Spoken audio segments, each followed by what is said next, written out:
오늘은 그 계시에 대한 바른 이해라는 주제로 좀 나누고자 합니다. 그 모든 종교는 인간의 이성으로는 그 신을 잘 알 수 없지만 신앙으로는 가능하다고 생각들해요. 그래서 뭐 신앙 훈련을 통해서 신에게 도달하려고 합니다. 그러나 기독교에서는 사람의 힘으로는 하나님을 알 수 없다고 단정을 합니다. 그러나 길이 있다고 말해요. 그 유일한 길이 하나님께서 자신을 인류에게 열어 보여주시는 그 계시입니다. 오늘 그 계시를 좀 나누고자 해요. 이 계시를 통해서만 신에 대한 인식이 가능하다는 겁니다. 그러니까 인간이 하나님을 볼 수는 없지만 하나님께서 보여주시면 볼 수 있다는 겁니다. 하나님은 자신을 계시하시고, 우리가 보통 계시하면 나타냄이라고 이해하시면 될 것 같아요. 계시하시고 그 인간은 그 계시를 경외하고 또 믿는 것이 그 종교의 본질이에요. 참 종교는 하나님을 중심으로 한 기독교뿐입니다. 타 종교는 그것을 흉내낸 그 모조품에 사실 불과해요. 또 피조물이 중심이 되고. 그러니까 이 교도들은 모두가 인간의 신을 믿는다 하면 신이 계시하는 이 역순서로 종교를 만들어내서 그 표준이 신이 아니라 인간 편에 있도록 하는 겁니다. 그래서 기독교는 이 세상의 수많은 종교 중에서 하나의 종교가 아니라 하나님께 나아갈 수 있는 유일한 구원의 종교요, 또 인간 세상에 주어진 바로 그 진리의 종교입니다.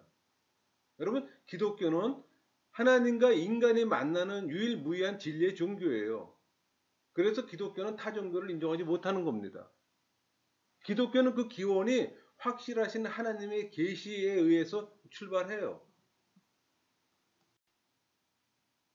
사람이 도저히 알지 못하는 그 하나님을 알고 또한 그를 섬기려면 인간의 방향에서 나오는 것이 아니라 하나님 자신이 나타내 주시지 않으면 안 된다는 겁니다. 그러니까 이 세상의 모든 종교가 인간이 생각하고 고안한 것들이지만 이 계시의 종교는 무지한 인간 이해의 어떤 분이 알게 하고 또 섬기게 할 것을 가르쳐 줌으로써 시작되는 종교라는 겁니다. 우리 갈라디아서 1장 12절 볼까요? 이는 내가 사람에게서 받은 것도 아니요 배운 것도 아니요 오직 예수 그리스도의 계시로 말미암는 것이라. 에베소서 1장 17절 우리 주 예수 그리스도 하나님 영광의 하나님께서 지혜와 계시의 영을 너희에게 주사 하나님을 알게 하시고. 기독교는 하나님의 계시라는 이 명백한 근거에 그 기원을 둡니다. 아담은 바로 그렇게 하나님의 계시 때문에 하나님을 알았고 섬기면서 교통했던 거예요. 우리가 섬긴다는 얘기는 예배한다는 얘기입니다. 즉 하나님이 먼저 아담을 찾아오셨고 그리고 말씀하신 거예요. 그러니까 참된 종교의 기원은 바로 이르시되, 그러니까 말씀의 계시로 시작되었던 겁니다. 창세기 1장 3절에 하나님이 이르시되 빛이 있으라시니 빛이 있었고. 여러분, 이 종교의 자리는 영혼이에요. 그것은 인간의 영혼에서부터 뭐 지식, 감정, 의지 이 모든 것이 나오기 때문에 종교 즉 하나님의 계시를 신앙하는 것은 인간 영혼의 작용입니다. 우리 고린도후서 4장 6절 볼까요? 어두운 데서 빛이라 말씀하셨던 그 하나님께서 예수 그리스도의 얼굴에 있는 하나님의 영광을 아는 빛을 우리 마음에 비추셨느니라. 이 계시의 사전적 의미는 이 계시는 그 어원적으로는 나타남 또는 드러남을 뜻합니다. 그러니까 인간이 스스로 계시를 발견하는 것이 아니라 신에 의해서 수동적으로 신적 지식을 받는 걸 말해요. 그러므로 이 계시란 하나님이 사람에게 자신을 나타내시는 일이에요. 다시 말하면 인간의 자력으로 얻을 수 없는 진리를 하나님 자신이 직접적으로 알려주는 겁니다. 그 근거가 우리 그 시편 19편 1절이에요. 하늘이 하나님의 영광을 선포하고 궁창이 그의 손으로 하신 일을 나타내는도다. 우리 갈라디아서 1장 12절 이는 내가 사람에게서 받은 것도 아니요 배운 것도 아니요 오직 예수 그리스도의 계시로 말미암는 것이라. 많은 사람들이 계시에 대한 오해가 있어요. 이 계시라는 뜻을 미래 일을 아는 것으로 흔히들 생각합니다. 아니에요, 여러분. 절대 아니에요. 그래서 어떤 사람은 나 계시 받았어. 나 특별 계시 받았어. 언제 전쟁이 일어나? 예수님 재림이 언제야? 이런 말도 안 되는 주장을 하는 겁니다. 교리무장이 안 된 종교 장사꾼들의 수작이에요, 여러분. 미혹되지 마세요. 계시는 이미 종결되었습니다. 완성되었어요. 그러니까 이단 교주들이 계시의 종결성과 완결성을 믿지 않거나 모르기에 특별 계시를 받았다고 주장하는 겁니다. 여러분, 특별 계시를 받았다고 주장하는 자들은 교리적으로 무지하기에 이 계시란 단어를 마구 사용하는 겁니다. 그 대표적인 자들이 그 신사도 운동하는 자들이잖아요. 교리를 언급하지 않아요. 교리를 무시해요. 왜? 교리적으로 보면 다 틀리기 때문에. 삼위 하나님이 계시되었고 특별 계시로 성경이 완성되었어요. 그래서 더 이상의 계시가 필요 없는 겁니다. 누군가가 계시를 받았다면 삼위 하나님의 계시와 성경을 미완성으로 만드는 겁니다. 계시는 구원에 초점이 맞춰져 있어야 합니다. 성령이 인간 안에 내주하심으로 더 이상의 계시는 필요가 없어요. 여러분, 그 성령의 내적 음성 듣는 것을 계시라고 표현하면 안 됩니다. 제가 그 성령의 내적 음성 강의에서도 언급했지만 이 성령의 내적 음성은 미래를 말하는 것이 아니라 내 안에서 하나님의 성품을 꺼내는 거예요. 그것을 꺼내면 성령의 9가지 열매를 맺을 수가 있는 겁니다. 그래야 지혜의 개수를 줄일 수 있고 성화할 수가 있잖아요. 성령이 내주하면 하나님의 성품을 소유하게 되고 묵상을 통해 그것을 꺼내는 작업이에요. 묵상은 그런 작업이에요. 여러분, 성령은 성부와 성자 하나님께서 그 발출된 영이잖아요. 그러니까 성령의 특성이 발출하는 겁니다. 꺼내는 거예요. 보는 게 아닙니다.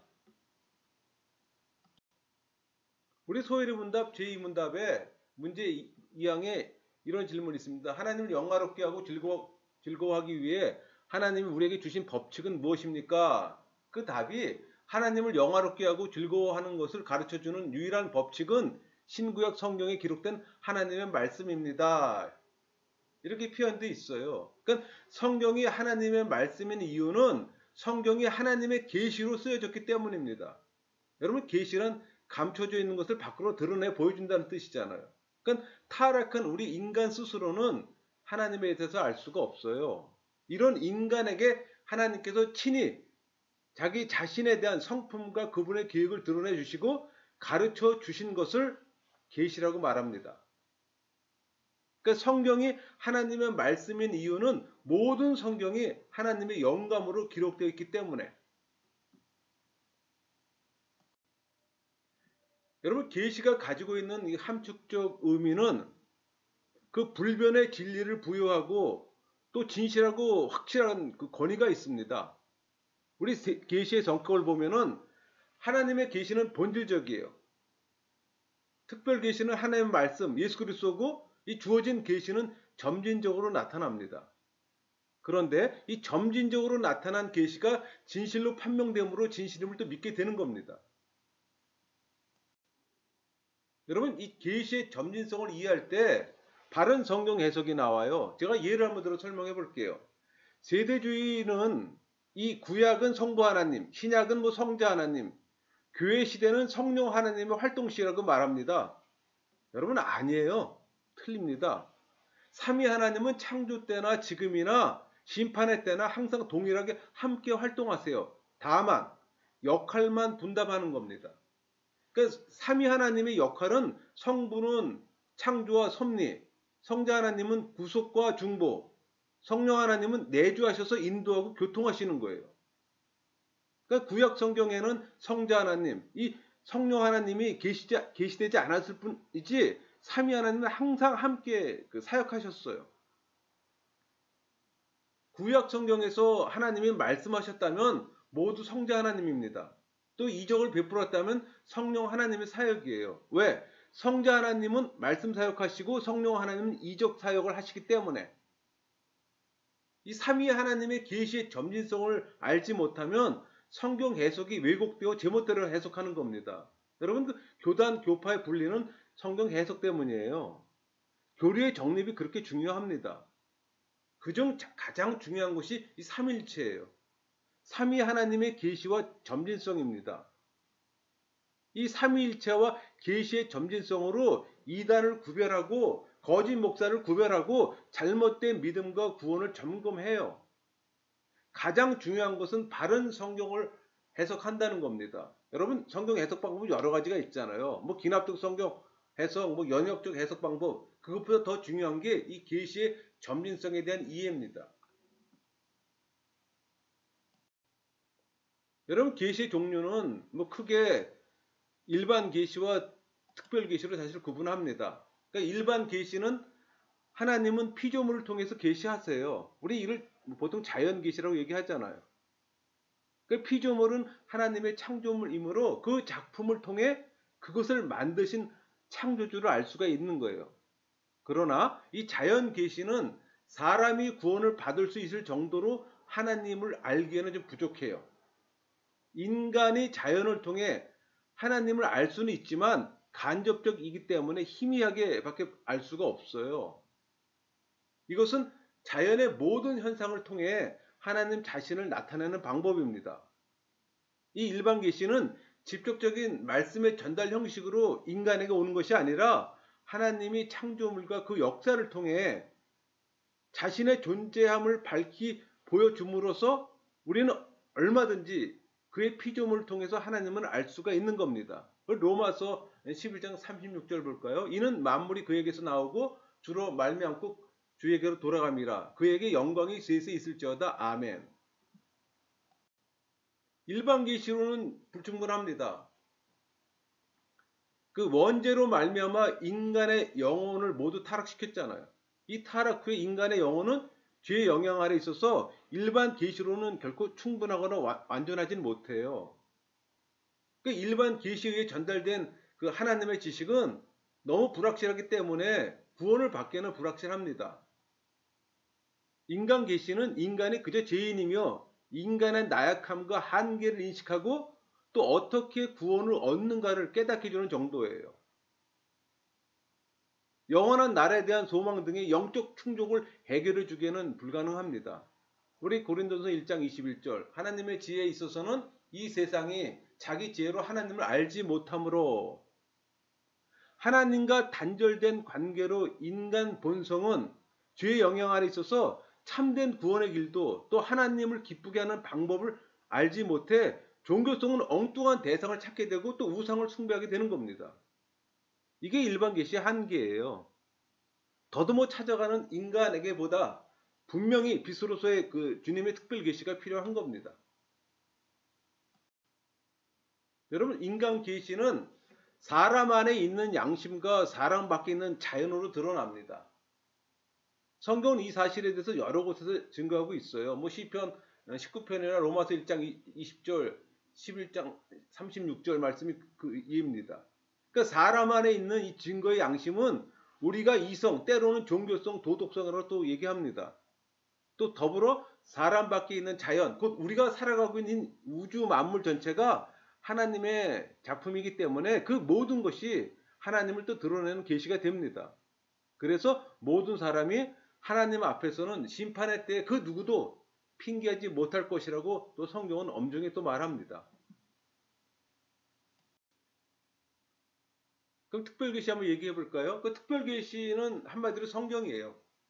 이거 예수 그리스도와 성경의 하나님과 영적 진리가 분명하게 나타난 계시입니다. 그러니까 한마디로 죄인을 구속하기 위한 하나님의 구원 계시예요. 이 특별 계시란 하나님께서 한정된 시간과 공간에 그 예정된 사람들에게 자신을 드러냄으로써 그 사람으로 하여금 하나님과의 구속 관계에 들어가게 하는 계시입니다. 하나님께서는 이 기록된 말씀인 성경을 통해 당신을 자세하게 알려주세요. 사람들이 성경 말씀을 읽고 들을 때 믿음이 생기고 또 그 믿음으로 성경 속에 나오는 창조와 섭리와 구원과 활동하시는 하나님을 알게 됩니다. 그래서 성경 공부를 부지런히 해야 합니다. 성경을 바르게 알지 못하면 계시된 하나님을 알 수가 없어요. 이 특별 계시의 그 필요성과 목적을 보면은 인간의 죄로 인한 이 비참 때문에 하나님의 특별한 계시가 필요하게 된 겁니다. 다시 말해서 인간이 타락하기 전에 가졌던 그 하나님의 형상을 회복하기 위한 방법으로 계시가 필요한 거예요. 우리 보통 하나님의 형상은 진리, 하나님의 의, 거룩이라고 얘기합니다. 근데 일반 계시는 너무나 막연하고 애매하기에 이런 지식을 제공하지 못해요. 특별 계시는 인간의 죄 문제를 해결하고 구원을 주시고자 하는 구속주의 계시입니다. 여러분, 특별 계시의 방편은 하나님 자신의 현현과 말씀 그리고 이적으로 분리됩니다. 또 역사적 사건, 성자 하나님의 성육신이에요. 이 특별 계시는 한마디로 하나님께서 죄인의 구원을 위해 특별한 방식으로 당신을 나타내는 행위를 가리킵니다. 계시의 방법으로는 하나님께서 직접 나타나신 거예요.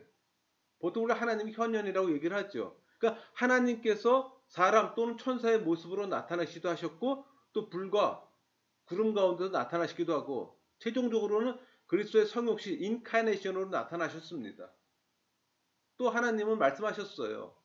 친히 음성으로 말씀하셨고 꿈이나 환상 중에 또 말씀하셨고 혹은 성령의 각종 특별한 감동으로 선지자들과 사도들에게 말했습니다.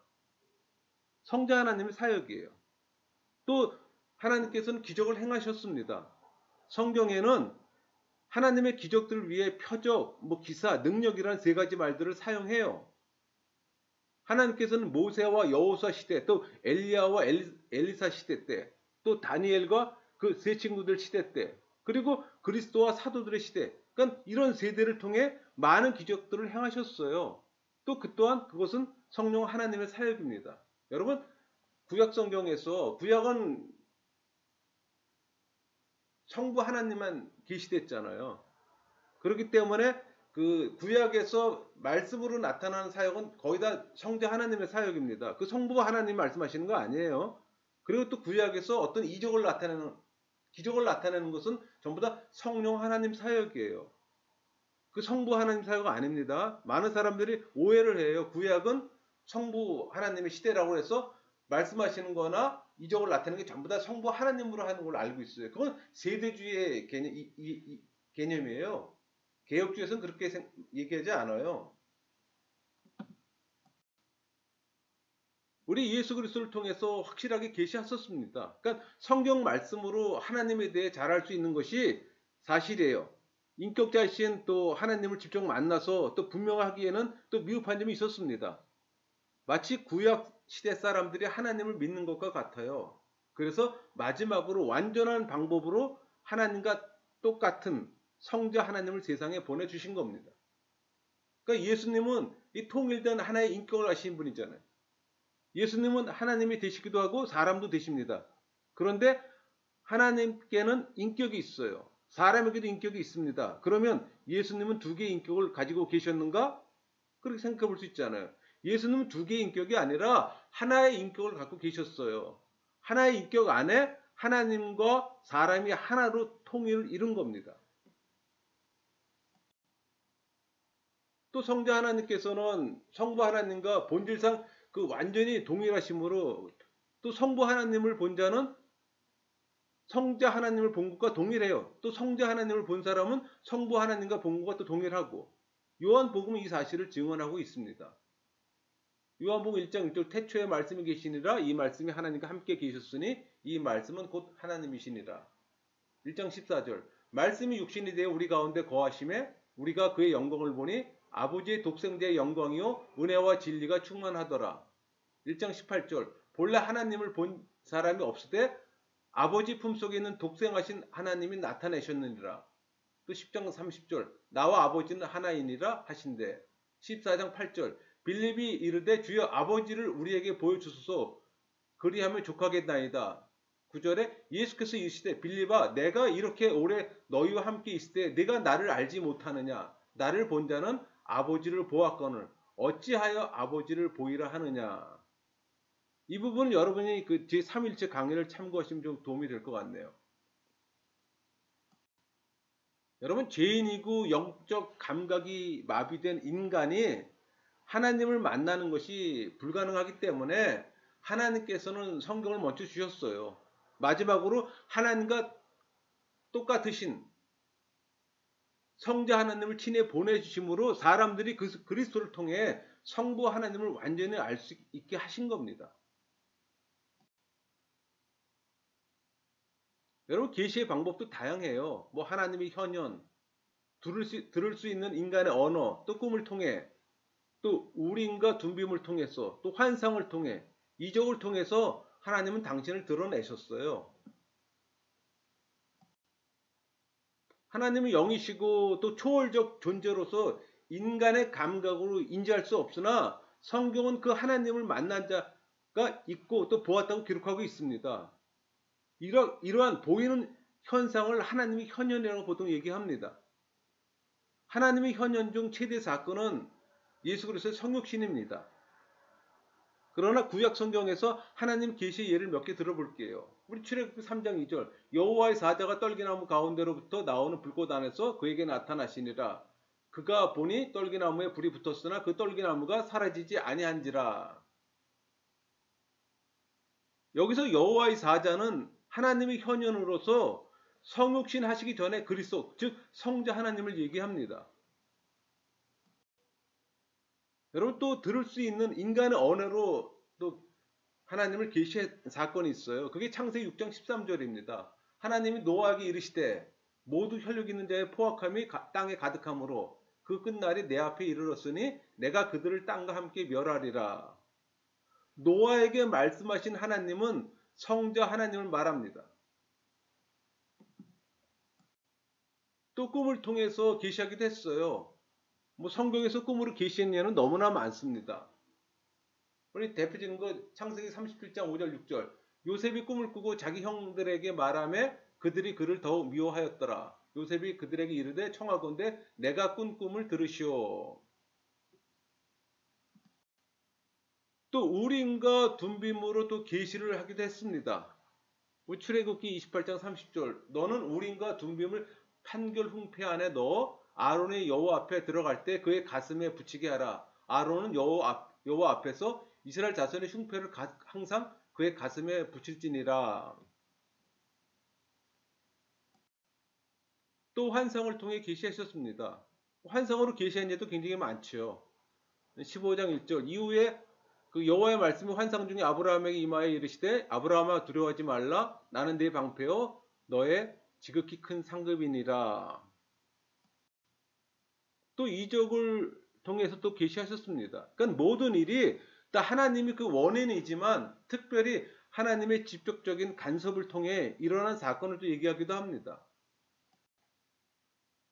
여러분, 많은 계시의 방편 중에 우리는 어떤 계시의 방편을 택하는가 또 질문할 수 있잖아요.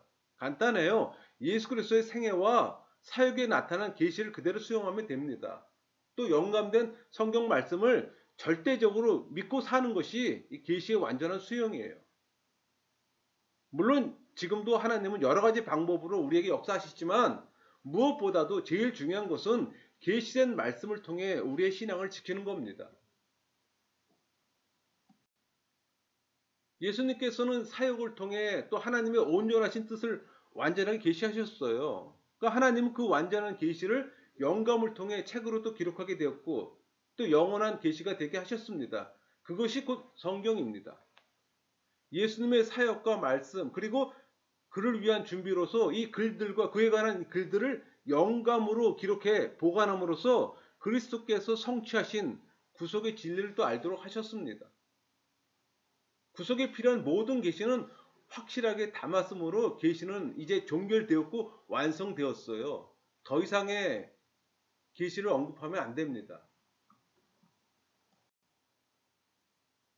성경에서 이 계시성을 보면은 특별 계시는 그 성육신을 통한 죄인의 구원이 중심 내용입니다. 그것의 가장 그 구체화된 표현이 성경이에요. 여러분, 성경이란 하나님께서 인간에게 주신 특별 계시입니다. 또 성령의 영감으로 기록된 또 하나님의 말씀이고 하나님을 바로 알고 바로 믿고 바로 섬길 수 있는 진리의 책이에요. 예수님은 그리스도이심을 또 믿게 하고 구원에 이르게 하는 또 유일한 생명의 책입니다. 우리 요한복음 5장 39절 볼까요? 너희가 성경에서 영생을 얻은 줄 생각하고 성경을 연구하거니와 이 성경이 곧 내게 말하여 증언하는 것이니라. 여러분, 성경의 핵심 주제는 예수 그리스도입니다. 그러니까 하나님의 약속된 구세주로서 성자 하나님이에요. 그러니까 성자 하나님의 속죄 사역이 구약에서는 예언과 예표 등으로 계시되었습니다. 복음서에서는 그리스도의 자신의 죽음과 부활로 성취되었고 또 그 구원은 사도행전에서 적용되었어요. 그리고 서신서에서 설명되었고 계시록에서 그의 재림과 영원한 상태의 시작으로 절정을 이룹니다. 여러분, 예수 그리스도를 통한 인간 구원의 구속사가 성경에 담겨져 있는 겁니다. 하나님 말씀으로서의 성경은 권위가 있어요. 성경은 하나님께서 치리하신 말씀이잖아요. 그 기록이고 그것은 성자 하나님 자신의 입을 통해 말씀을 내셨다는 인격적 표현을 특히 강조하는 말이기도 합니다. 요한복음 1장 1절 태초에 말씀이 계시니라 이 말씀이 하나님과 함께 계셨으니 이 말씀은 곧 하나님이시니이다. 디모데후서 3장 16절 모든 성경은 하나님의 감동으로 된 것으로 교훈과 책망과 바르게 함과 의로 교육하기에 유익하니. 여러분, 이 영감이라는 말 헬라어로는 데오프니스토스입니다. 그러니까 이는 하나님을 뜻하는 이 데오스하고 그 푸네오, 그러니까는 숨쉬다, 불다란 뜻을 가진 푸네오입니다. 그게 이 데오스와 푸네오가 합성된 형용사예요. 그러니까 하나님이 생기를 불어넣은 또는 하나님의 감동으로 된 그런 뜻을 갖고 있어요. 그러니까 성경의 무호성과 이 신적 권위는 성경이 성령의 영감으로 기록되는 사실에서 그 근거를 찾아야 합니다.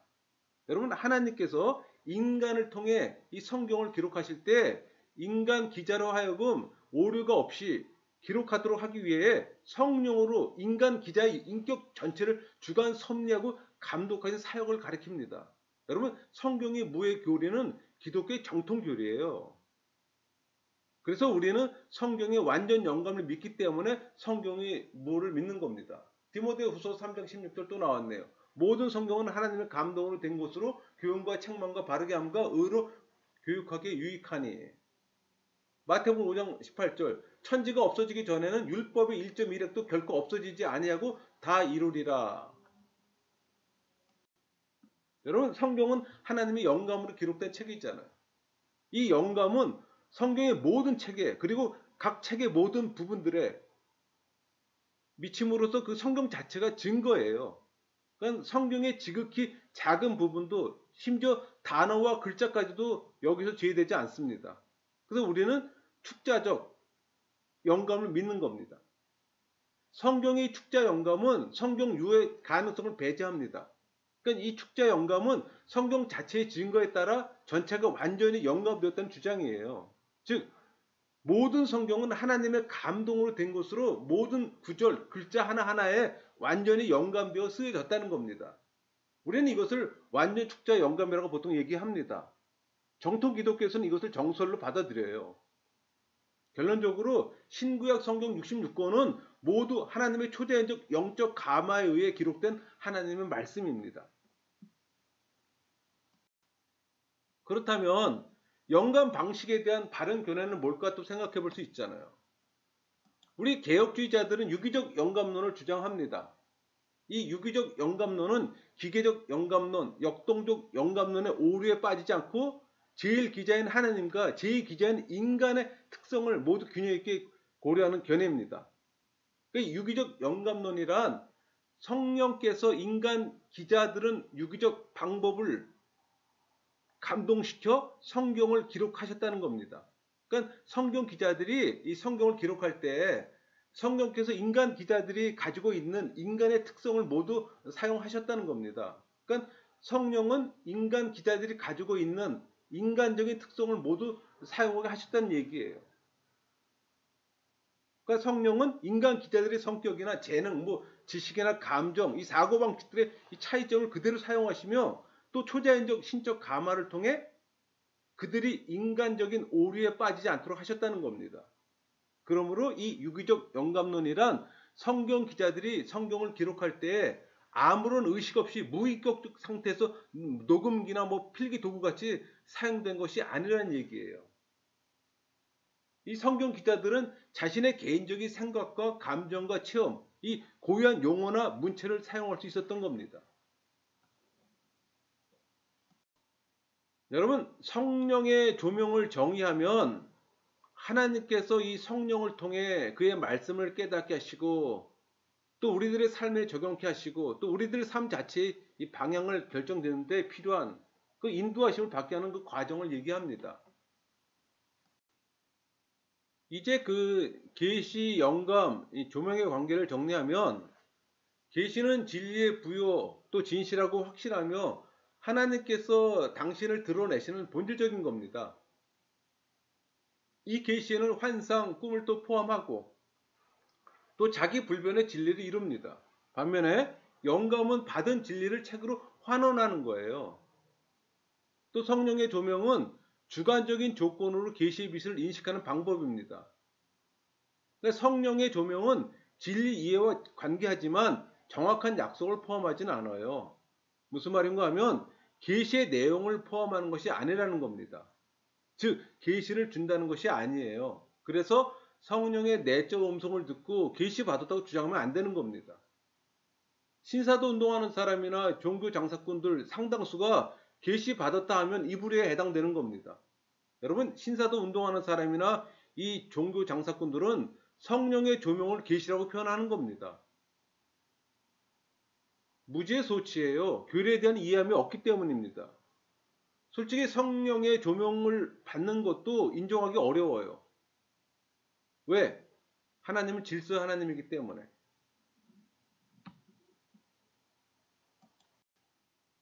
이제 계시, 영감, 조명의 차이점을 정리해 볼게요. 여러분, 계시는 하나님 자신을 나타내는 것으로 말씀입니다. 나타내셔서 택한 인간을 구속하는 거예요. 반면에 영감은 계시의 전달 방법으로 어떻게 전달하냐는 겁니다. 그러니까 말씀의 책으로 합니다. 이 조명은 주어진 시대에 대한 인식 능력이에요. 그러니까 성령의 내주하심을 경험할 때 바른 조명이 됩니다. 여러분, 순간적으로 스치는 생각이 아니에요. 많은 이들이 범한 오류가 이 순간적인 생각을 착각합니다. 이런 용어가 구분되고 바르게 정의될 때 혼선이 없어요. 그럼 오늘 강의를 한 줄로 제가 정리해 볼게요. 계시는 하나님이 자신을 우리에게 드러내는 것이고 이 계시의 교리는 그 계시로 우리를 구속하는 메시지와 방법입니다. 좀 정리가 됐나요? 강의를 마치겠습니다.